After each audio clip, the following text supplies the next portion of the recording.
జగన్మోహన్ రెడ్డి గారు మొన్న చెప్పింది చంద్రబాబు నాయుడు గారు చేస్తున్నటువంటి అతి దారుణమైన 1,00,000 ఎకరాలు 1,00,000 కోట్ల కన్నా అది కరెక్ట్ కాదు. 500 ఎకరాలతో రాజధానిని మీరు చేస్తే బాగుంటుందని ఒక సలహా ఇచ్చారు.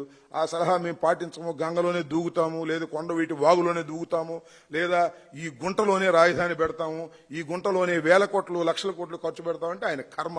దానికి ప్రజలు బాధ్యత వహించాల్సిన పరిస్థితి. ఇవాళ లబోదిబం అంటున్నారండి. అమరావతిలో ఉన్నటువంటి రైతాంగం, చంద్రబాబు నాయుడు గారికి ఓట్లు వేసినటువంటి రైతాంగం లబోదిబం అంటున్నారు. ఏంది కర్మ అని. 52,000 ఎకరాలు ఇస్తే దానికి దిక్కు లేదు, మళ్ళా 43,000 ఎకరాలు మేము ఎక్వైర్ చేస్తామని చెబుతున్నాడు. సిగ్గుశరం లేదని వాళ్ళే లబోదిబం అంటున్నారు. చంద్రబాబు నాయుడికి సంబంధించిన వాళ్ళేం వైసీపీ వాళ్ళు కాదు, వాళ్ళే లబోదిబం అంటున్నాడు.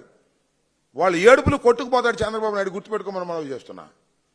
మొన్న ఏందండి రాజధాని మునిగిందంటే అక్కడ రాజధాని మునిగిందంటే మేము ఒప్పుకుంటాం అన్నారు. ఎందుకు పాల్గొట్టారే? కొత్తగా వేశారుగా ఒక హైవేని. చూశారుగా మీరు హైవే కొత్తది. ఇక్కడ నుంచి నూజివీడు మన ఇబ్రహీంపట్నం దగ్గరికి వెళ్ళి అక్కడ నుంచి ఎయిర్పోర్ట్ దాకా వెళ్ళిద్ది. దాన్ని అడ్డుగోలు పగలగొట్టేశారు. దీనిలో నీళ్ళు వెళ్ళకపోతే లిఫ్ట్ ఉందో ఒక పక్కన, ఆ లిఫ్ట్లోంచి తోడిన నీళ్ళు వెళ్తలా. చివరికి హైవేని కొత్తగా వేసినటువంటి హైవేని పగలగొట్టి నీళ్లు పంపాల్సి వచ్చినటువంటి పరిస్థితులు ఉందంటే అమరావతి ఎంత లోతట్టు ప్రాంతమో నేను ప్రత్యేకంగా చెప్పాల్సిన అవసరం లేదు. చంద్రబాబు నాయుడు గారు చేసిన అతిపెద్ద తప్పిదం ఇది అని రాష్ట్ర ప్రజానీకం అనుకుంటున్నారు. అమరావతి పూర్తయ్యేది కాదు.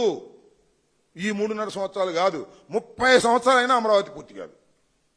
అంత పెద్ద ప్రాజెక్ట్ పెట్టాడు చంద్రబాబు నాయుడు గారు. అది ఒక ఆదాయపు సోర్స్గా క్రియేట్ చేసుకున్నాడు. అప్పుడెప్పుడు మోడీ గారు అన్నాడే పోలవరం ఇది ఏటీఎం అని, ఇది ఒక ఏటీఎం, అమరావతి ఒక ఏటీఎం. 52,000 కోట్లు అప్పులు తీసుకొచ్చాడు, టెండర్లు పిలిచాడు, దానిలో మొబిలైజేషన్ అడ్వాన్స్ ఇస్తాడు, దానిలో 8% వెనక్కి తీసుకుంటాడు, మళ్ళీ కొంత పర్సెంటేజ్ తీసుకుంటాడు. ఆయన వాళ్ళ అబ్బాయి సూట్ కేసు సర్దుకుంటారు, హైదరాబాద్ తీసుకుపోతారు. ఇదే పని.